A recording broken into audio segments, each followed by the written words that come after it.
Among the fevered bikers looking anxiously for launches of the Ninja 300 and the KTM 390 exists a certain brand of motorcyclist who all he wants from his bike is a way to get around town efficiently with some style and some performance. For them, Abhishek Singh has the new Honda Trigger. What if you want what traditional motorcyclists want? A frugal daily commuter with a bit of wild side for when the urge hits. Well, bike manufacturers are only happy to oblige their valued customers. And to that end, here's the Honda Motor Company's latest offering, the CB150, also called the CB Trigger.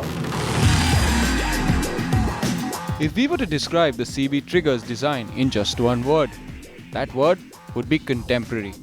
Along with a sporty stance, the Trigger also has a muscular, well-sculpted fuel tank, a sleek rear tailpiece, a fat CBR 250-ish matte black exhaust, chunky LED taillights, and a relatively fatter rear tyre, in comparison with its Honda cousins of course. The headlamp is encased in a bikini fairing, somewhat on the lines of its elder cousin, the CB1000. All in all, the Trigger's design is something that would appeal to a sensible buyer. That said, it's time to ride.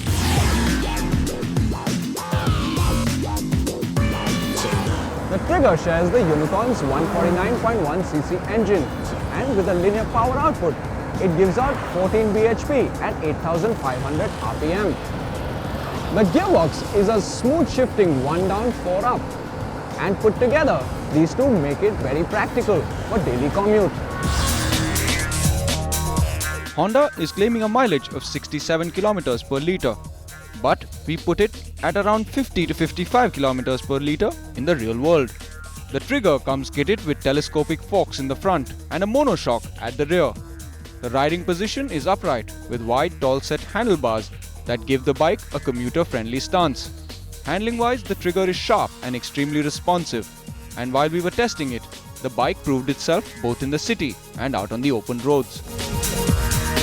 The Trigger has a diamond chassis on the Dimensions front, and owing to the fact that it's much more compact, has a lower ride height and a shorter wheelbase, its ride is much more engaging than that of the competition. The CB Trigger has tubeless tyres doing duty both in the front and at the rear. These provided sufficient grip even when it was pouring hard while we were testing. Another thing that does its duty well in the Trigger are the brakes. The 240mm front disc and a 220mm disc brake at the rear are efficient to the T. Honda has given the CB Trigger something called the combined braking system. What it does is that it links both brakes when using the rear brake pedal. The CBS works like a charm, providing the Trigger with some great braking capability. The front disc can also be independently applied at all times.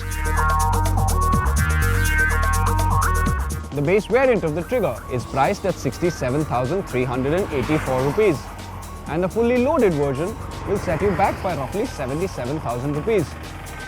If you look at it as an independent package, the Trigger has a lot going for it. Decent styling, dual disc brakes, a frugal Honda engine, and very good riding capability. Considering the competition from the Yamaha FZ16 and the Pulsar 150, the Trigger makes for a much more sensible and practical daily commuter.